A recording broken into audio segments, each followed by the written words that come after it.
Ron? Wow! Salamat po sa pagsama sa amin sa pag-start ng taon ng Beanie Ron. And this is part of our fitness training for Beanieverse World Tour 2025 Philippines! Sino manonood sa Philippine Arena? Wow! Ako, hoping kaming Beanie na sana maging smooth ulit itong run natin just like last year. Dahil kilala namin ang Beanie Ron Blooms, very disciplined yan. So sana this year ulit, diba? Smooth lang yung maging flow. And good luck, good luck. Ikaw ba, Ate Gulat? Thank you, Bloom, sa pag-isip ng maaga. Ang cute ng payong talaga, tignan mo.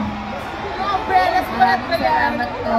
And mag-enjoy lang po tayong lahat today. And huwag kayong mag-phone. Yes, kung 5K ang man sa'yo or 3KM, sana matapos natin to, guys. I'm excited for everyone. Okay. Again, Blooms, our nation's girl group, Beanie! Yes! Okay, so Blooms, since kasama natin ang Beanie ngayon, syempre,